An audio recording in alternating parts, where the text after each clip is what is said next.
안녕하세요. 70여 년의 삶에서 기적을 마주한 애청자입니다. 은혜를 입은 자는 잊지 말아야 하고 베푼 자는 기억하지 말라는 말을 들어보셨나요? 하지만 은혜를 입은 자는 오히려 받은 도움과 배려를 잊기 마련이고 베푼 자만 홀로 본인이 타인에게 준 도움이 본인에게 돌아오지 않음을 씁쓸해하는 게 이 노인도 다 아는 현실이 아닌가 싶습니다. 하지만 종종 생각지도 못하게 내가 가볍게 불어서 날린 민들레 씨가 훗날 예쁜 꽃을 피워 나에게 좋은 향기를 주듯 내가 남에게 베푼 친절이 기적이라는 형태로 돌아오더군요. 내 자식에게마저 믿음을 잃은 제게 찾아온 반갑고 따뜻한 만남에 대한 이야기를 여러분과 함께 나누고 싶어서 이렇게 제가 사랑하는 채널에 연락을 하게 됐네요. 자식 복 빼고 다 있다. 제 인생을 뒤돌아본다면 씁쓸하지만 이 말밖에 나오지 않을 것 같았네요. 아버지는 초등학교 교장 선생님이셨고 어머니께서는 중학교 교사셨습니다. 두 분의 영향으로 저는 초등학교 교사로 일하다 남편과 결혼 후 새아이를 낳고 빠른 은퇴를 했죠. 남편은 저를 만나던 당시 본인만의 사업을 시작한 터라 가난했기에 저희 부모님께서 외동딸 시집 보내기 못 믿어 하셨지만 남편은 저와의 결혼 생활 동안 그 걱정을 모두 청산할 수 있었어요. 사업은 승승장구했고 방 하나짜리 좁은 집에서 시작한 저희 부부의 신혼생활은 서울의 마당에 있는 단독주택으로 이사를 해서 새아이와 단란하게 살 수 있었답니다. 그 편안한 행복이 쭉 갔으면 얼마나 좋았을까요? 왜 부모가 어린 자식을 보며 그냥 이대로만 더 이상 자라지 않았으면 좋겠다고 기도하는지 그저 어렸을 때는 이것들 언제 다 사랑부실하게 키우나 어서 자라서 부모 곁 떠나서 저들끼리 잘 사는 모습 보여주면 좋겠는데 라는 생각을 한 적이 있었습니다. 하지만 다 큰 자식들을 보고는 이럴 거면 차라리 기저귀도 못된 낙이인 채로 남아줬으면 하는 절절한 마음뿐이네요. 첫째는 참 어려서부터 애가 소극적이고 조용했어요. 그래도 말은 잘 들어서 공부도 곧잘해서 명문대에 들어갈 정도였죠. 첫째 아들은 조건은 좋았지만 말 주변이 없는 건지 자신감이 부족한 건지 취업을 준비하던 시절 늘 미역국밥 말아먹었고 목표로 했던 대기업은 가지 못했지만 그래도 이름 들으면 알아줄 만한 회사에 들어갔어요. 저나 남편은 그것만으로도 참 성공한 인생이라고 생각을 했습니다. 좋은 가족이 있고 제 몸 하나 건사할 수 있는 직업까지 얻었으니 뭘 더 바라겠어요. 그러다가 첫째 아들이 30쯤 돼서 결혼하고 싶다는 아가씨를 한 명 데려왔는데 첫째 며느리는 아들에게는 눈에 넣어도 안 아픈 보물 같은 존재지만 동시에 저나 남편에게는 부모도 몰랐던 내 아들의 모습을 보게 해준 역할을 했네요. 집에 인사를 시키러 왔을 때부터 이미 첫째가 며느리에게 나사가 하나 빠진 것처럼 군다는 사실은 알고 있었습니다. 며느리가 벌이도 그렇게 넉넉지 않고 사돈댁 사정도 여유치 않아서 아들이 모든 결혼 비용이나 신혼집 장만을 부담하겠다고 했을 때부터 말이죠. 뭐 저희 집이 없는 집도 아니고 누가 돈을 얼마나 했으면 뭐합니까? 그저 내 자식이 이 정도로 정성을 다할 제 짝을 찾았다는 생각이 좋기만 했어요. 근데 그 지극정성이 저와 남편에게는 도구로 돌아올 줄 누가 알았겠습니까? 첫째가 손주가 태어나고 몇 년 지났을 때 제게 이런 말을 하는 겁니다. 엄마, 채원이 회사 그만둔 지 꽤 됐잖아요. 근데 아무래도 혼자 집에서 서준이만 보기 좀 그렇나 봐요. 그래서 뭐 작은 카페 같은 거 하고 싶다는데 혹시 아빠께 잘 말해서 도와주실 수 있으세요? 카페만 차리면 서준이는 당연히 장모님께서 봐주신다고 했으니까 걱정 안 하셔도 되고요. 커피숍인지 뭔지를 하고 싶다는 며느리의 말에 쪼로록 돈 나올 곳으로 와서 꼬리를 살랑살랑 흔드는 첫째는 한 달 동안 저와 지혜비를 아주 구워 삶아서 커피숍을 차릴 자금을 얻어갔습니다. 이제 와서 생각해보면 그대로 구워 삶아져서 먹힌 저나 남편도 참 어리석었죠. 심지어 그렇게 영 커피숍이 잘 된 것도 아니었습니다. 며느리는 남편이 준 돈으로 차린 커피숍에서 지 동생과 함께 일을 했는데 대체 장사는 어떻게 하는 건지 문을 열고 몇 년 동안은 계속 찾아오는 각설이 마냥 첫째가 찾아와서 건물 임대료를 전한 남편에게 빌려가기도 했어요.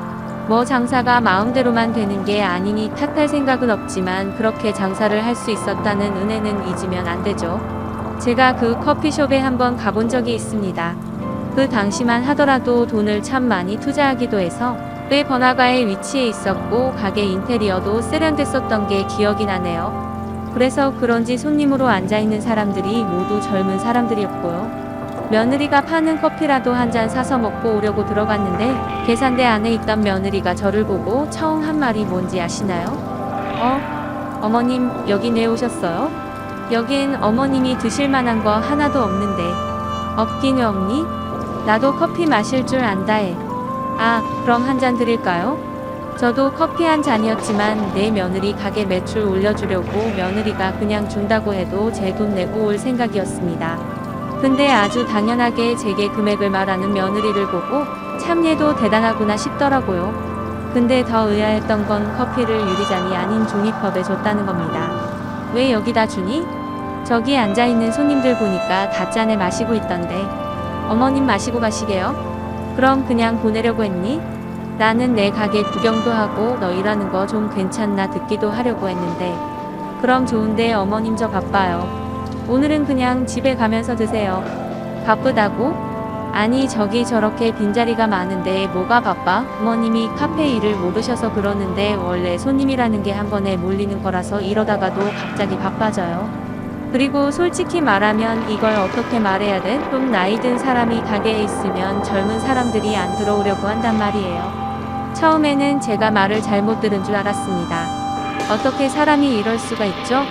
이렇게 무례한 말을 가족에게 어려움 하나 없이 내뱉다니요. 저는 어처구니도 없고 화가 나서 제 앞에 커피가 든 종이컵을 손으로 탁 쳐서 엎어버렸어요. 그리고 다른 손님들이 들을 정도로 아주 뚜렷하게 크게 말했어요. 그 젊은 사람들만 와야 한다는 커피숍을 과연 누구 돈으로 열 수 있었는지 내가 기억을 하고 그딴 말을 하는 거니? 됐다. 너같이 생각 짧은 애가 뽑은 커피 입에 댈 생각도 없어. 어차피 꾸정물 맛만 나겠지. 그렇게 뻥친 며느리 얼굴을 보고 집에 들어온 날 밤 아들에게서 전화가 와서 받을까 말까 하다가 받았더니 아니나 다를까 아들은 지색씨가 한 잘못에 대한 사과보다 일단 제게 화부터 내더군요. 엄마, 채원이 가게 와서 행패 부리셨다면서요? 대체 왜 그러세요? 응? 행패? 그게 그렇게 말하든 진짜 행패가 뭔지 내가 찾아가서 보여줘. 그 가게에 들어간 내 아버지 돈 도로 내뱉으라고 하기 전에 입 다물어 모질이 같은 거 같으니라고. 원래 애가 총명하진 않았어도 뭐가 옳고 그른 건 안다고 생각했는데 마누라 얻은 다음부터는 어째 모질이가 됐어? 내 자식이니 이런 말로 끝났지. 남이었다면 정말 소송을 걸어서라도 이때까지 빌려준 돈 다 갚으라고 했었을 겁니다. 부모가 된다는 게 그저 자식에게 뭐가 우선이고 자식이라면 장기도 모두 내어줄 수 있다지만 그런 사랑이 오히려 첫째에게는 독이었나 봅니다. 그렇다고 둘째나 셋째는 뭐가 더 나았을까요? 윗물이 맑아야 아랫물이 맑은데 윗물이 탁하고 지저분하니 아랫물들도 줄줄줄 말썽이네요. 둘째는 어려서부터 늘지 아버지처럼 사업을 하고 싶어 했습니다. 공부머리가 지 형만큼은 아니었지만 경제학과를 나와서 사업을 하겠다고 열정이 대단했죠. 남편은 아버지를 존경하는 마음으로 본인의 발자국을 걷는 둘째를 응원하기 위해 초기 사업 자금도 도와줬습니다. 근데 존경하는 마음은 넘쳤지만 운과 능력이 따라주지 않았는지 처음 시작했던 투자회사는 영 빛을 보지 못했네요. 그런 둘째가 비빌 구석이라고는 저와 남편밖에 없었고 저도 남편도 자식이 어떻게든지 사업을 하겠다고 아둥바둥하는 둘째의 부탁을 들어줬고 힘이 드는 데까지 도와줬습니다. 매일 일이 안 풀려서 힘들다, 지 안에 볼 면목이 없다 우는 소리만 하던 놈이 어느 날 갑자기 지 자식 해외 유학 보냈다는 소식을 전해오기까지 말이죠. 심지어 소식을 먼저 전한 것도 아니었네요. 그 해 초등학생이던 손주는 어느 날부터 제 집에 찾아오지도 연락도 안 되기 시작했어요. 둘째 아들은 자식들 중에 가장 먼저 결혼을 하기도 했고 속도 위반으로 애를 낳아서 저와 남편에게 제일 먼저 손주를 안겨줬기에 저나 남편이나 첫 손주에 대한 애착이 좀 있었거든요. 준호는 좀 있으면 중학교 들어간다고 공부하느라 할머니, 할아버지 집도 안 오는 거니? 아무리 그래도 시험시험 해야 애가 안 지치지. 걱정 마세요. 그냥 요새 공부하느라 체력이 좀 딸려서 집에서 쉬라고 했어요. 둘째와 며느리가 이렇게 말하니 저나 남편은 철석같이 믿고 있었죠. 그렇게 몇 달 후에 저는 둘째 며느리의 어머니, 그러니까 제 사부인과 통화를 하다가 알게 됐어요. 손주가 조기 유학을 갔다는 걸 말입니다. 보리딩하고 올리더군요. 매일 돈이 없다, 사업이 힘들다 하던 놈이 지 아들 유학까지 보내고 심지어 보내기 전에 저나 남편에게 알리지도 않고 손주 인사도 안 시키고 그냥 야반도주 아들 보내버린 다음에 뻔뻔하게 계속 거짓말을 했다니. 사실을 안 저도 화가 나고 배신감을 느꼈지만 남편이 정말 불같이 화를 냈습니다. 남편은 둘째를 집에 불러다가 뺨을 사정없이 날리며 말했어요. 내가 얼마나 나나니 엄마를 무시하면 내 자식 유학 보냈다는 소리도 없이 계속 한국에 있는 척 연기를 해. 내가 준호 유학 갔다고 하면 유학 보낼 돈 있으니까 이제 힘들다고 해도 돈 안 줘야겠다 이럴까봐 숨겼냐? 내가 내 자식이면 처음으로 생긴 첫 손주 공부하러 외국 나간다 인사시킬 염치나 상식이 있어야지. 너 앞으로 자식이라고 부모한테 손 벌릴 생각하지 마라. 너 나나 내 엄마 부모로 생각 안 하는 놈이야. 둘째는 손이 발이 되게 빌고 무릎을 꿇고 남편 바짓가랑이에 매달려 용서를 빌었지만 남편은 단호했습니다.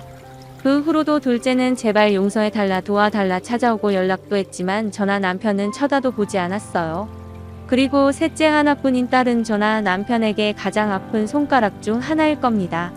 순하고 착한 딸은 그야말로 남자 하나 잘못 만나서 신세 망쳐서 부모 가슴에 대못을 박았으니까요. 대학 나와서 취직해서 자리 잡을 때까지 주변에 친한 남자 한 명 없던 딸은 어느 날 딱 봐도 건달 같은 놈을 집에 데려오더니 대뜸 신호 위반으로 애가 들어서서 결혼을 하겠다고 하더군요. 그렇게 생긴 하나 있는 사위는 술집을 한다고 했고요. 근데 이것도 다 거짓말이었습니다. 술집을 운영하는 게 아니라 흔히 기도라고들 하죠. 술집 영업장 관리를 하는 일을 하던 거였네요. 차라리 이뿐이라면 눈 한 번 질끈 감고 넘어갈 수 있습니다. 딸이 급하게 돈이 필요하다고 저와 남편을 찾아왔는데 글쎄 그 돈이 사위가 폭력 시비에 휘말렸다고 합의금이 필요하다고 왔던 거였어요. 마음으로는 남을 때렸으면 감옥 가서 죗값을 받으라고 하고 싶었지만 울면서 도와달라고 하는 딸과 차마 갓난쟁이인 제 손주를 애비 없는 자식으로 둘 수 없어서 속이 썩어 들어가는 심정으로 도와줬어요. 하지만 차라리 그때 형을 살든 감옥에 가든 말든 죗값 받아 후회라도 해주게 했어야 했네요. 그 후에도 사위는 폭행, 음주운전, 영업방해까지 아주 현란하게 쓰레기 같은 짓을 하고 다녔고 그럴 때마다 딸이 울면서 찾는 건 저와 남편뿐이었습니다. 제가 정말 참다 또 울면서 제게 신세한탄하려고 전화를 한 딸에게 말했어요. 선이야, 너 그냥 이혼해라. 요새 이혼했다고 손가락질하는 세상도 아니고 지연이 혼자 키우기 무서우면 이 엄마랑 아빠가 도와줄게. 그러니까 제발 이혼해. 매일같이 속 뒤집어지는 일만 키우는 놈 뭐가 좋아서 그냥 사니. 저는 제가 용기를 주면 딸이 그 왼수 같은 놈을 떠날 거라고 생각했어요. 하지만 한참을 울던 딸이 울음을 뚝 멈추고 제게 한 소리가 저를 뒷목 잡게 만들었죠. 엄마, 내가 엄마한테 그런 소리 들으려고 전화한 줄 알아요? 내가 이혼 생각이 있었으면 진작했지 왜 엄마한테 전화해서 이러겠냐고요. 어떻게 하나 있는 딸, 이혼녀 만들 생각을 해요? 엄마, 그냥 말해요. 엄마나 아빠나 처음부터 종훈 씨 마음에 안 들어 했잖아요. 딸이 힘들어할 때 옳았구나 하고 눈에 가시 같은 사이 치워버리려고 하는 거 내가 모를 줄 알아요? 대체 어느 장단에 춤을 추라는 건가요? 신나게 지 남편 때문에 못 살겠다고 울어서 도와주겠으니 이혼해라 한마디 한 개의 부모로서 이리 질책을 받을 일인가요? 지랑 지 새끼 살게 찾아주겠다고 했는데 도리어 잡아먹을 듯이 덤비는 딸에게 도저히 참을 수 없어서 제가 한 소리 했습니다. 그럼 내가 너 우는 소리에 그냥 어쩌면 좋니? 그래도 살아야지 할까? 너 듣기 좋은 말만 듣고 싶으면 산에 올라가서 내 알이라도 척달 자식 죽고 싶다는 말 불백 번을 들어서 속 터지는 나한테 호소하지 말고 너 이혼 생각 없으면 나한테 연락해서 내 소중한 남편 욕하지 마라. 엄마도 이제 버려야 하는 쓰레기 안고 살면서 냄새 난다고 우는 내 얘기 듣기 지쳐 딸은 어떻게 엄마가 그럴 수 있냐? 그럼 나는 누구한테 이런 얘기를 하냐? 너무한다고 울고불고 했지만 어쩌나요? 지가 그런 놈이라도 끌고 산다는데. 저는 딸에게 이렇게 단호할 수 있었지만 남편은 참 힘들어했습니다. 하나뿐인 막내딸이 그런 불안당 같은 놈과 사는 걸 가슴 사무치게 괴로워했죠. 내 자식이지만 저마다 다른 사정과 변명으로 부모를 지가 보듯 보는 돈벌레 같은 자식들 때문이었을까요? 남편은 곧 70을 앞두던 어느 날 뇌출혈로 쓰러지게 됐습니다. 몸살을 크게 앓던 남편은 열흘 뒤에 구토를 하면서 정신을 잃었어요. 구급차를 타고 병원에 도착했을 때 몇 개 검사 끝에 남편이 잔해 지주막과 출혈이라는 걸 알게 됐고 터질 위험이 있으니 그 전에 수술을 해야겠다고 하더군요. 하늘이 무너졌죠. 부부라는 게 언젠가 죽음으로 헤어져야 하는 운명이라는 건 알았지만 그 순간이 이리도 빨리 찾아올지 몰랐습니다. 남편은 긴 수술에 들어갔고 그때 제 곁을 지켜준 건 그래도 피부치 노릇을 하려는 자식들이었어요. 지들도 아버지가 쓰러졌다는 소식에 놀라 한 걸음에 달려왔는데 그래도 내 자식들은 맞구나 싶더라고요. 수술 후 남편은 첫 수술 후에 정신을 회복하고 가족들을 알아보긴 했습니다. 하지만 그 안도도 찰나의 것이었죠. 수술 부위에 재출혈이 생겼고 또다시 응급수술을 해야 했어요. 한시도 안심할 수 없는 그 순간에 첫째가 그러더군요. 엄마, 이런 말씀드리기 조심스럽지만 아버지 정말 가망이 없어 보여요. 조금이라도 희망이 있을 때 아빠 유산 정리하고 집도 처분한 다음에 그냥 저랑 같이 살아요. 제가 아빠가 떠나신 후에 어떻게 엄마 혼자 사시게 내버려 둘 수가 있겠어요? 처음에는 이놈이 아버지 재산을 노리고 수작을 하는구나 했습니다. 하지만 재산이라고 해봤자 집과 아주 소액의 노후 자금뿐이었어요. 이미 일평생 일군 재산은 삼남매가 하이에나처럼 다 뜯어갔기에 풍족했던 살림이 그냥 저냥 어떻게든 먹고 살 수 있는 정도로 쪼그라들었으니까요. 제가 이 사실을 말하니 첫째는 의외의 얘기를 하더라고요. 제가 이 순간까지 돈에 눈이 뒤집힌 굴의 자식인 줄 아세요? 그냥 엄마가 아빠 떠나신 후 힘들 때 정리하느니 차라리 지금 좀 담담하게 먼저 정리하시는 게 심적으로 괜찮지 않을까 해서 한 말이에요. 이놈이 좀 철이 들었나 싶으신가요? 아마 다른 사람들이 보기에는 그래도 꽁꽁이 속이 있구나 할 수도 있을지 모릅니다. 하지만 정신을 차리지 못하는 남편이 병상에 누워있는 그 순간 그나마 제가 기댈 수 있는 사람은 자식이라는 생각에 제 마음이 약해졌네요. 남편은 끝내 짧은 투병 생활 중 숨을 거뒀고 정말 혼자 남은 제게 남은 가족은 아들 둘과 딸뿐이게 되어버렸습니다. 그래도 아직 자식들 집에 얹혀 살고 싶지 않아서 첫째의 제안도 거절을 했어요. 근데 며칠 후 정신을 차렸나 싶던 첫째가 저를 찾아와 이렇게 말하더군요. 지금 이 시기에 엄마한테 이런 부탁드리는 게 자식으로서 얼마나 염치 없는 일이라는 걸 알지만 정말 제가 도움 청할 수 있는 게 엄마밖에 없어요. 장모님께서 이번에 개똥 때문에 문제가 생겨서 동네 아줌마들한테 단체로 고소를 당하기 직전이에요. 무슨 개똥을 여기저기서 돌려막기를 하신 건지 액수도 꽤 커서 엄마, 아버지 재산 얼마 남지 않을 거 아는데 이 집이라도 어떻게 담보대출 받아서 저희 좀 도와주시면 안 될까요? 엄마가 매일 지 엄마 때문에 죽고 싶다고 어떻게 해야 할지 모르겠다고 밤낮으로 울어서 미치겠어요. 이뿐만 아니라 둘째도 그렇고 셋째도 마치 짠 듯이 제게 찾아와 무슨 문제가 있다며 제발 도와달라고 하는 겁니다. 둘째는 지회사 고객하고 문제가 생겼다고 투자금을 돌려달라고 한다고 회사에 와서 난리를 쳤다고 하고, 셋째는 이제 와서 이혼하겠다고 도와달라고 하고, 아마 남편이 옆에 있었던 시절에 저였다면 택도 없다고 했을 테지만 남편이 떠나고 약해질 대로 약해지고 남은 건 자식들뿐이라는 생각에 차마 애들의 부탁을 거절할 수 없었어요. 제가 정말 미쳤었죠. 하나 남은 집을 담보로 대출을 받아서 첫째에게 일정 부분을 빌려주고 나머지는 둘째와 셋째에게 빌려줬습니다. 솔직히 생각해보면 그때까지만 해도 저는 첫째가 저를 모시고 살겠다는 말을 믿었기에 그런 결정을 할 수 있었던 것 같아요. 만약 일이 잘못돼도 장남이 나를 책임져 주겠지 하는 안일한 생각으로 말이죠. 결과는 어땠을까요? 꼭 갖겠다고 하던 자식들은 제 연락을 피하기 시작했고 끝내 장기간 연체로 인해 저당 잡힌 집은 은행의 경매로 넘어가고 말았어요. 끝까지 믿었던 자식들로 인해 저는 먼저 간 남편이 남겨준 집을 잃고 만 겁니다. 심지어 이혼하겠다고 변호사 구하겠다고 돈 가져간 딸은 이혼도 안 했습니다. 저는 끝내 계속해서 연락을 피하고 집 문도 안 열어주던 첫째를 찾아가서 힘들게 얼굴을 마주하게 됐고, 그렇게 마주한 첫째는 저를 보자마자 이딴 소리를 해서 간당간당 버텨오던 저를 무너지게 만들었네요. 아무리 그래도 지금 같이 사는 건 어려워요. 남는 방도 없고 그렇다고 엄마를 거실에서 지내게 할 순 없잖아요. 일단 있는 돈으로 원룸이라도 구하든 하세요. 상황 봐서 꼭 원룸, 너는 돌아가신 내 아버지가 남겨준 그 집을 날려놓고 나한테 알아서 방 구해서 살라는 말이 나오니? 내가 내 속에서 나온 자식 맞아? 그렇게 집가 책임지겠다. 모셔가서 살겠다던 놈이 이제 와서 알아서 살라고? 이 쓰레기 같은 자식 됐다. 차라리 이렇게 알거지 된 김에 너나 내 동생들 같은 돈벌레 치우게 됐으니 속이 다 시원하다. 아이, 엄마가 무슨 알거지예요. 아빠가 벌어놓은 돈이 얼만데? 그래, 그 돈이 얼만데 40 넘은 자식들이 다 빼먹어가서 그것도 독났어.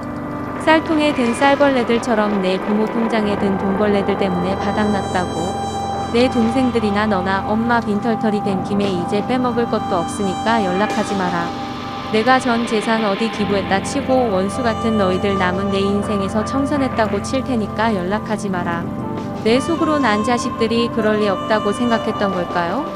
그래서 더 이상 회복할 수도 없게 배신을 당하고서야 이놈들은 답이 없다는 걸 인정하고 정신을 차릴 수 있었던 걸까요? 저는 첫째뿐만 아니라 둘째, 셋째에게도 통보했어요. 이제 남은 게 없으니 다들 알아서 살고 연락도 하지 말라고요. 너희에게 털릴 대로 털렸으니 양심이 있으면 니들 애미가 편하게 살 수 있게 놓아달라고 말이죠. 그리고 제게 남은 돈으로 방 하나짜리 집을 월세로 얻어서 이사를 갔습니다. 물론 연락처도 바꿨고 그놈들에게 이사가는 주소도 일체 말하지 않았고요. 근데 정말 거짓말처럼 돈벌레들에게서는 어떠한 연락도 오지 않았어요. 정말 이것들이 양심이 있어서 연락을 안 하고 찾아오지 않았던 걸까요? 그래도 애미인 저는 알죠. 아마 제게 돈이 남아있다고 생각했다면 제가 해외로 도피를 했어도 끝까지 찾아와서 돈을 갈취해 갔을 거라는 걸 말이죠. 가져갈 돈이 없어진 제게 명절이나 제 생일에도 연락 한번 하지 않는 자식들, 아니 이제 남보다도 못한 돈벌레들을 생각하면 씁쓸하긴 해도 마치 남편과 처음 신혼생활을 했던 그 좁은 집 같은 곳에서 다시 한번 저만의 인생을 시작해야겠다는 결심으로 힘을 냈습니다. 집은 구해서도 고 70인 나이에 몇십 년을 쉬던 돈벌이를 해야 했기에 초조하면서도 다시 젊어졌다는 기분으로 구직 활동을 시작했어요. 그 결과 기업이 많은 번화가 24시간 국밥집, 야간조로 일을 할 수 있었네요. 아, 그러고 보니 제가 일을 시작하고 얼마 안 있어서 모르는 번호로 한 통의 전화를 받았는데 그게 다름 아닌 둘째 며느리의 전화였습니다. 둘째 며느리는 귀신같이 제가 식당 일을 한다는 소식을 언제 들었는지 대뜸 일은 할 만하냐, 얼마 받냐는 질문을 하더니 유학 간 손주에게 보내는 생활비 대기 좀 힘들다는 말을 꺼내기 시작하더군요. 딱 봐도 그 생활비를 제게 달라는 소리가 나올 것 같아서 바로 끊어버렸습니다. 제가 일하는 식당은 손님이 그 근처 회사에서 야근 마치거나 회식을 하고 아예 해장까지 하고 가는 회사원들 뿐이니 야간조에는 바쁘지 않다고 나이 들어서 손이 느린 저도 할 수 있는 일이라고 하더군요. 하지만 그렇게 저를 배려해준 사장님의 말이 괜한 말인 것처럼 저는 그곳에서 주방일과 함께 서빙일까지 겸할 수 있었습니다. 100세 시대에 100세 시대 하면서 요새는 정말 나이는 숫자에 불과하고 과거의 70대는 지금의 5, 60대와 같다는 말이 헛것이 아닌 것처럼 저도 그 나이 하니까 되긴 되더라고요. 그저 그때 제게 주어진 기회와 다시 일하는 인간으로서 내 한 몸 책임질 수 있다는 생각에 그저 감사했습니다. 그렇게 매 순간순간에 감사하며 제 상황을 겸허히 받아들여서 하늘이 감동을 한 걸까요? 아니면 정말 제가 오래전에 던지고 던진 것도 잊고 있었던 부메랑이 되돌아온 걸까요?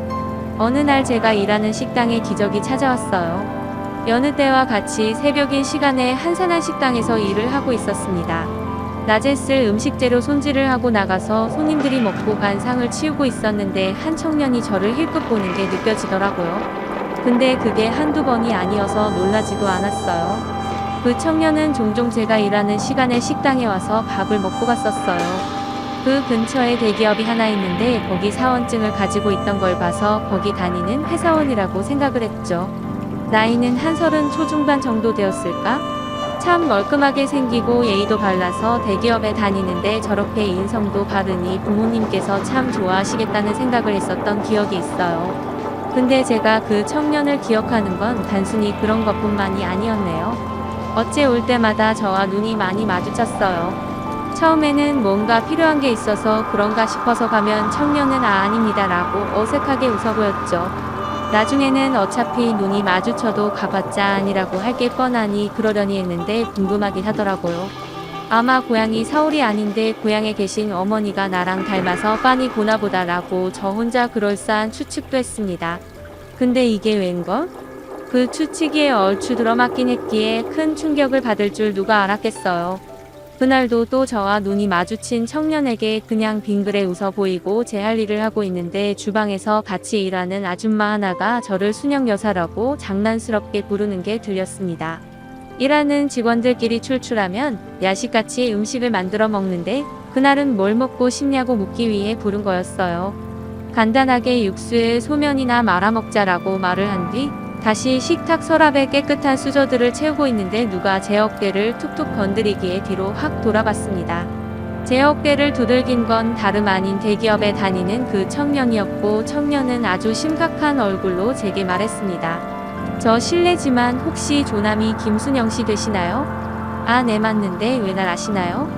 순간적으로 그렇게 식당에 올 때마다 나를 헐극거리는 청년이 어찌 내 이름 석자를 알고 있을까 하고 어안이 벙벙했어요.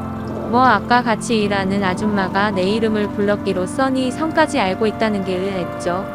근데 충격적인 건 이것뿐만이 아니라 제가 고개를 갸웃거리며 맞다고 하자 힘이 툭 하고 빠진 것처럼 주저앉아서 오열을 하기 시작한 청년의 모습이었습니다. 저도 그렇고 그때 식당에 있던 손님 2명과 청년의 곡소리를 듣고 달려나온 주방 직원들까지 단체로 이게 무슨 일인가 했죠. 저는 허겁지겁 아무것도 모르고 일단 그 청년을 달래기 시작했어요. 아이고 총각 왜 그래 일단 일어나 바나를 어떻게 알고 아니 이렇게 다짜고짜 울어. 아주머니 정말 저 기억 안 나세요? 저 명호예요. 명호 아주머님 집 새방에 살던 새댁 아들 명호요. 그 말을 듣고 청년뿐만 아니라 저 또한 다리가 혹 풀려서 주저앉았어요. 맞네 맞아 명호 아유 크더니 엄마 얼굴 그대로 닮았네 언제 이렇게 컸어? 어찌 잊을 수 있을까요? 만일 누군가 예전에 헤어졌던 그리운 사람을 만날 수 있게 해준다고 하면 망설임 없이 이 청년과 이 청년의 어머니를 말했을 텐데 말이죠. 어디서부터 이야기를 해야 할까? 저와 남편이 살던 주택이 단독주택이긴 해도 본체 옆에 좀 큰 창고방이 하나 있었어요. 말이 창고지 전기도 들어오고 화장실이나 주방을 만들기만 하면 새방 줄 수 있을 정도의 방이었어요.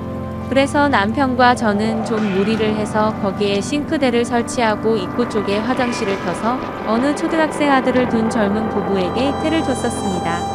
그리고 바로 그 초등학생 아들이 지금 제 눈앞에서 마치 어린 시절로 돌아간 것처럼 눈물을 흘리는 이 청년이었고요. 그냥 집주인과 세입자의 관계였다면 이렇게 만나자마자 서로 눈물을 쏟진 않았겠죠. 그 집 세댁과는 참 가슴 아프고 씁쓸한 일로 기억에 남았던 관계이기도 했고 그랬기에 더 애틋하기도 했네요. 초등학생 아들이 있긴 했지만 저보다 한참은 동생일 법한 나이이기도 했고 또 뭔가 조용하고 수줍음 많은 게 세댁스럽기도 해서 저는 이 청년의 어머니를 늘 세댁이라고 불렀던 기억이 나네요. 근데 세댁은 참 착하고 조용했지만 그 남편이라는 사람이 손버릇이 참 안 좋았습니다. 처음 그 부부가 집에 들어와 살다가 한 나흘 정도 지났을까요? 집 아래쪽에서 황하는 소리와 함께 아이 우는 소리가 들리기 시작했어요. 저는 그 소리가 뭔지 직감할 수 있었어요. 우선 그 부부가 이사를 오고 난 후에 마주쳤던 세댁의 모습은 늘 소심하고 그때가 초여름이긴 해도 늘 긴 바지에 긴 팔로 온몸을 가리고 다녀서 제가 어머 세댁 안 더워? 라고 물으면 그저 어색하게 웃으면서 대화를 피했다는 게 기억이 났기에 저 소리가 세댁의 남편이 내는 가정폭력의 소리라는 생각이 들었어요. 여보 경찰이 얼른 전화해. 새빵 세댁 지금 위험한 것 같아. 자초지종을 모르던 남편도 일단 제 말을 듣고 경찰에 전화를 했고 아니나 다를까 경찰이 출동하고 나서 새방 문이 열렸을 때 세댁의 눈에는 커다란 멍이 들어 있었습니다. 그 후로도 그 집에 몇 번의 경찰이 오고 가고 나중에는 경찰을 부르기도 전에 저와 남편이 그 새방에 달려가서 문을 쾅쾅 두들기기도 했어요. 당장 그 세댁에게 이혼하라고 하고 싶었지만 그래도 어찌 남이 당장 갈라서 라고 책임지지도 못할 소리를 내뱉을 수 있겠어요. 근데 하루는 늦은 밤에 현관문을 쾅쾅 두들기는 소리가 나서 남편이 나갔더니 글쎄 세댁이 입술에 피가 맺힌 채로 어린 아들을 안고 왔던 거였어요. 그 사람이 이제 저 말고 애한테도 손을 대려고 해요. 술 먹고 저 때리다가 그거 보고 말리려는 아들한테 손을 들려고 해서 도망왔어요. 아주머니 저 좀 살려주세요. 그때 저와 남편은 결심했습니다. 이 두 모자를 평생 책임지겠다는 각오로 사람 목숨을 살려야겠다고 말이죠. 저는 세댁에게 경제적인 문제만 없다면 이혼을 할 생각이 있는지 물었고 세댁은 아무리 두려웠어도 아들을 위해서 그래야만 할 것 같다고 했습니다.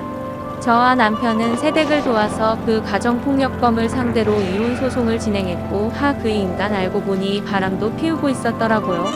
심지어 이혼 후에 그 바람난 상대와 살림까지 차렸고요. 세댁은 차라리 상대가 있어서 본인과의 이혼을 미련 없이 할 수 있었다고 다행이라고 하던 게 기억이 나네요. 그 후에 저와 남편은 결심한 대로 세댁에게 아낌없는 후원을 했습니다. 일단 세댁에게 방세는 받지 않기로 했어요. 세댁은 그럴 수 없다고 무슨 일을 해서든 돈을 벌어서 방세를 내겠다고 했지만 저와 남편은 돈을 벌어서 남는다고 해도 그건 하나 있는 아들을 위해 저축을 하든 뭐라도 더 사입히든 먹이든 하라고 했어요. 저와 남편은 세댁에게 격리학원이라도 보내서 남편 회사에 사무보조로 취직을 시키고 싶었지만 세댁은 가방끈 짧은 본인이 처지 때문에 분에 넘치는 일을 맡을 수는 없다고 일자리 문제는 어떻게 해서든 본인이 해결을 하겠다고 했습니다. 그렇게 말했던 세댁은 금방 가사 도우미 일을 구했고 아들과의 새 출발을 위해 노력을 했죠. 그때 제 자식들은 모두 고등학생, 중학생이었던 터라 애들이 학교 가고 나면 집에 저밖에 없었기에 초등학생이었던 청년이 학교 갔다 돌아오면 혼자 집에 있지 말고 저희 집에 와 있으라고 했어요. 그럼 저는 그 애가 숙제하는 걸 옆에서 봐주고 간식도 챙겨주고 세댁이 일이 늦게 끝나는 날이면 아예 저녁까지 해서 집으로 보내기도 했죠. 그만큼 어린 청년은 제 말동무가 되어주기도 했습니다. 또 하루 종일 일하는 세댁을 위해 저희 가족들 먹을 반찬 할 때 재료를 더 넣어서 세댁과 어린 청년이 먹을 반찬도 한 보따리 싸서 냉장고에 넣어주는 게 그 당시 제 낙이기도 했네요. 이제는 어제 제가 무슨 반찬으로 밥을 먹었는지 가물가물한 나이가 됐지만 그 당시 세댁이 일을 시작하고 처음 제 생일이 됐을 때 얼마 되지 않은 월급에서 아끼고 아껴서 제게 선물로 꽃분홍색 립스틱과 손수건을 준비해서 수줍게 내밀었던 것과 어린 청년이 써준 편지는 아직도 생생하게 기억이 납니다. 그렇게 정말 가족처럼 제 동생처럼 지냈던 세댁이 떠난 건 그리 멀지 않은 어느 가을날이었네요. 주말 아침 현관문을 두들기는 소리에 나가보니 어린 청년이 눈물 콧물을 흘리면서 서 있더군요. 제가 놀라서 왜 그러냐고 물으니까 청년은 다 새는 발음으로 말했어요. 아줌마, 엄마가 숨을 안 쉬어요. 엄마가 일어나질 않아요. 어린아이의 말에 제 심장이 덜컥 내려앉았습니다. 저는 일단 집에서 구급차를 부른 뒤 얼른 새 방으로 넘어갔어요. 어린 청년의 말처럼 세댁은 마치 자는 것처럼 붕이 누워서 눈도 뜨지도 않고 숨도 쉬지 않았습니다. 도착한 구급차에 실려서 병원에 갔을 때 이미 세댁의 심장은 소생이 불가능했고 의사의 말로는 의문사가 아닌 극단적인 선택이라고 하더군요. 충격이 이만저만이 아니었어요. 아니, 분명 그 전날만 해도 저와 내리는 비를 보면서 빈대떡 부쳐 먹으면 딱이라는 군침 섞인 제 말에 웃던 세댁이 왜 그런 선택을 한 건지 이해가 가지 않았어요. 나중에 세댁의 장례식 전에 남편이 어린 청년에게 입힐 옷을 찾다가 그 방에서 세댁의 유서를 발견하기 전까지 말이죠. 그곳에는 죽을 둥 살둥 살고 있지만 아들과 함께 앞으로 살아갈 날들이 너무 버겁고 두렵다는 말이 써져 있었고 도움을 줬지만 끝내 이런 선택을 하고야만 자신을 저와 남편이 용서해 주길 바란다고 용서를 비는 내용과 또 먼저 떠난 엄마가 너무 미안하다는 어린 청년에게 보내는 말이 있었습니다. 아무리 앞에서 웃고 괜찮다고 했어도 속은 불확실한 미래에 대한 초조함으로 타들어갔던 거죠. 아무리 그래도 어린 자식을 두고 간 세댁이 야속하기도 했지만 그 속을 먼저 알아주지 못했다는 죄책감으로 가슴이 꽉 조여오는 것만 같았네요. 일단 세댁의 장례식을 위해 새 방에 있던 수첩에서 세댁 친정번호를 찾을 수 있었고 딸이 이혼 후 극단적인 선택을 했다는 소식을 듣고 부산에서 세댁의 친정어머니가 오셨습니다. 솔직히 저와 남편은 별다른 선택지가 없다면 어린 청년을 도맡아 대학 가기 전까지 책임을 지고 싶었어요. 하지만 세댁의 어머니께서 손주를 데려가겠다 결정을 하셨고 저희는 그렇게 아쉬운 작별을 할 수밖에 없었습니다. 저와 남편은 어쩌면 이게 마지막일 수 있겠다라는 심정으로 새로 전학을 가는 학교에서 적응도 잘하고 즐겁게 지내라고 새 신발과 가방, 옷까지 몇 벌과 학용품 등을 사서 바리바리 챙겨줬어요. 떠나는 청년을 꼭 안아주며 할머니와 잘 지내고 늘 건강하고 언제든 도움이 필요하면 이 아줌마에게 전화를 하라고 저희 집 전화번호와 심지어 남편 회사 전화번호까지 수첩에 적어주었죠. 그 어린 청년은 그 작은 덩치로 저를 마주 안아주며 말했습니다. 고맙습니다. 아줌마, 꼭 다시 올게요. 아줌마랑 아저씨, 저 절대 잊지 않을 거예요. 약속할게요. 근데 그 말이 진짜였다는 걸 20여 년이 지난 그날 알게 되다니. 청년이 할머니 댁인 부산으로 간 후에 몇 년 동안은 연락이 닿았지만 어느 순간 뚝 하고 아예 연락이 끊어졌거든요. 서운하고 걱정이 되긴 했지만 어디서든 잘 살라고 기도를 할 수밖에 없었습니다. 그래서 더욱 이 기적과 같은 순간을 그냥 보낼 수 없어서 저와 다 큰 청년은 식당 구석진 자리에 앉아서 소주 한 병을 사이에 두고 지금까지 하고 싶었지만 할 방법이 없었던 이야기를 하기 시작했어요. 사실 부산 가고 2년 후에 할머니께서 돌아가셨거든요. 근데 저를 맡아주겠다는 친척들이 하나도 없어서 그냥 가까운 보육원으로 갔죠. 보육원에 갔어도 전환할 수 있긴 했는데 아주머니랑 아저씨 목소리 들으면 당장 저 좀 데려가 달라는 말이 나올 것 같아서 차마 할 수가 없었어요. 그래도 금방 저 후원해 주겠다는 후원자도 나타나서 학교도 잘 다녔고 좋은 대학도 나와서 이렇게 이름난 기업에 취직도 할 수 있었어요. 얼마 전엔 결혼도 했고요. 근데 저 살기 바쁘다고 아주머니나 아저씨 찾아뵙지도 않고 정말 죄송해요. 두 분께 부모님과 같은 은혜를 입었는데 그 은혜도 잊고 산 저를 용서해 주세요. 아니 용서가 무슨 말이야. 이렇게 기특하게 잘 사는 거 보여준 것만으로도 기쁜데 그런 생각하지 말어. 부모 마음 다 똑같아. 연락을 안 해도 어디서 집가 알아서 잘 살기만 해도 배부른 거야. 저와 청년은 두 손을 꼭 잡고 정말 모다 사이처럼 애틋하게 살아온 이야기를 했습니다. 저는 아저씨는 건강하냐는 청년의 물음에 어쩔 수 없이 남편의 부고를 전했고 청년은 힘들게 멈췄던 눈물을 다시 쏟아냈어요. 그러다가 청년이 가만히 추억을 회상하면서 이런 말을 해서 저를 당혹스럽게 했죠. 아, 예전에 저랑 어머니 살던 그 새방에 다시 한번 가보고 싶어요. 아직 거기 살고 계시죠? 아, 남편이 먼저 세상을 떠났다는 소식보다도 그 당시 제 처지에 대해 말하는 게 더 힘들더라고요. 어떻게든 변함없이 잘 살고 있는 모습을 보여줘야 하는데 오랜만에 만난 사이에 거짓말을 할 수도 없으니 최대한 담담하게 그동안 제가 겪은 일을 짧게나마 청년에게 설명했어요. 아까까지만 해도 남편의 소식을 듣고 울던 청년이 제가 하는 얘기를 들으면서 점점 얼굴이 새빨개지더군요. 그렇죠. 남이 듣기에도 이렇게 화가 나는 일을 직접 당한 저는 오죽했을까요? 그래도 이미 지났고 그런 자식놈들 키운 제게도 일말의 책임이 있기에 분노로 부들부들 떠는 청년의 손등을 툭툭 두들기면서 저는 괜찮다고 하며 설명을 마쳤죠. 안 그래도 아주머니가 이런 시간에 식당에서 일하시는 거 보고 이상하게 생각하긴 했는데 혼자서 힘들어서 어떻게 버티셨어요? 아니 잘하셨어요. 그런 것들은 자식도 아니고 정말 인간 새끼들도 아니에요. 아주머니 그 자식놈들 때문에 뚫린 빈자리 이제 제가 채워드릴게요. 아이고 됐어. 말이라도 정말 고맙네. 저 빈말 아니에요. 어떻게 이제야 찾아뵌 죄책감 덜 수 있을까 생각했는데 아마 지금 아주머니 앞에 제가 이렇게 나타난 건 우연이 아니라 필연인가 봐요. 제가 이제부터 아주머니의 가족이 될게요. 그러니까 행여나 힘들고 외로워졌을 때 그 인간을 찾지 마시고 저한테 오세요. 네? 저는 그저 웃으면서 고맙다고 든든하다고 말했습니다. 그 후로 뱉었던 말을 지킬 것 같이 청년은 저를 찾아왔어요. 심지어 결혼한 아내도 함께 와서 종종 셋이 식사를 하기도 했네요. 청년은 아내에게 저를 소개하며 우리 어머니 같은 분이야. 아주머니 안 계셨으면 나 이 자리에 안 있었어. 라고 해서 그동안 얼굴 못 봐서 서운했던 감정을 깔끔히 녹여주었습니다. 저는 이렇게 간간히 얼굴 보고 밥 먹고 하는 것만으로도 만족이었어요. 근데 아무래도 청년은 아니었나 보네요. 어느 날 제가 식당을 쉬는 날 저를 찾아오더니 함께 갈 곳이 있다고 저를 데리고 가는 게 아니겠어요? 도착한 곳은 청년이 사는 동네에서 멀지 않은 곳에 있는 아주 깔끔해 보이는 아파트였죠. 제가 여긴 누구네 집이냐고 물으니 청년이 바로 이해할 수 없는 소리를 했습니다. 아주머니가 마음에 들어 하시면 아주머니가 살게 될 곳이죠. 명훈아 그게 무슨 소리니? 지금 월세로 살고 있는 곳 정리하고 제가 알아본 두어 곳 있거든요. 오늘 거기 둘러보시고 마음에 드시는 곳으로 계약해요. 제가 당장 집은 못 사드려도 전세 정도는 해드릴 수 있어요.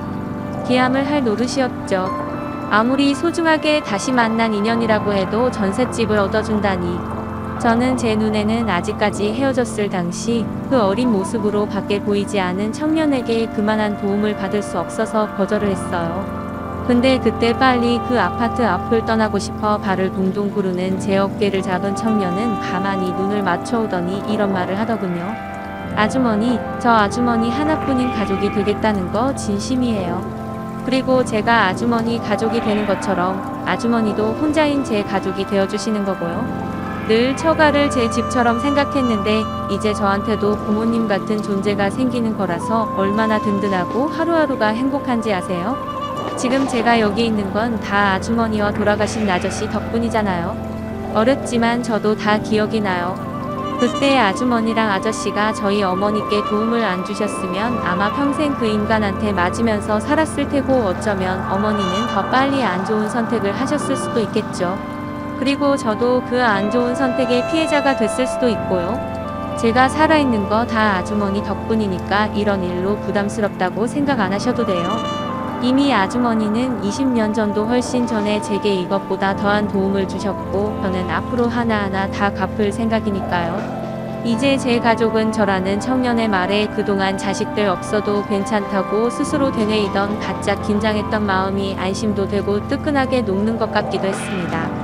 내 몸과 마음을 갈아서 키운 자식들은 끝내 제게 배신과 실망감만 안겨줬는데 까맣게 잊고 산 청년은 이제 저를 책임지겠다고 나서는 모습을 보니 천년이라는 것에 대한 부질없음과 또 인연이라는 것에 대한 위대함을 새삼 느낄 수 있었네요. 저는 청년의 바람대로 청년이 마련해 준 아파트로 이사를 했고 그 후로 2년이 지난 지금도 그곳에서 살고 있어요.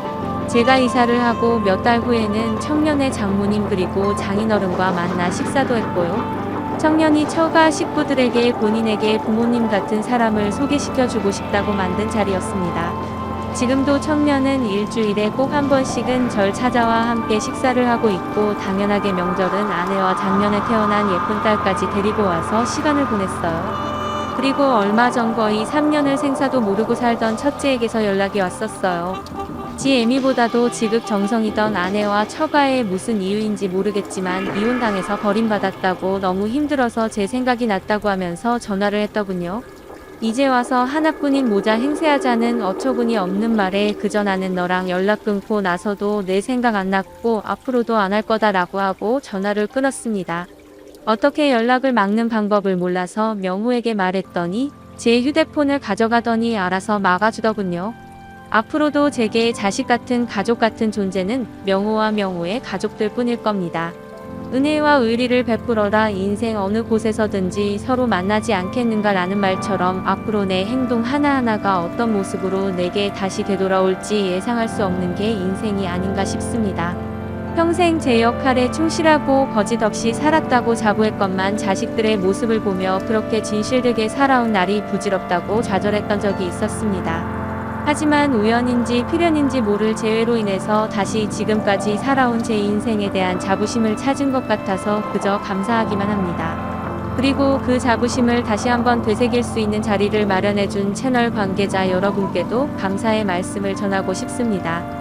제 이야기를 보내고 싶어도 글솜씨도 없고 컴퓨터는 켜지도 못하는 늙은이라서 용기가 안 났는데 그래도 한번 연락을 해보자 해서 명호의 도움으로 채널에 연락을 했을 때 제게 용기를 주고 전화까지 해서 제 사연을 정리해 주시고 많은 도움을 주셔서 감사합니다. 깊은 배려심을 느낄 수 있었네요. 늘 하고 싶은 말이 많은 사람들의 마음의 창이자 소통의 창이 되어주는 채널에 다시 한번 감사의 말씀을 드리면서 여러분들도 늘 건강하고 행복하셨으면 합니다.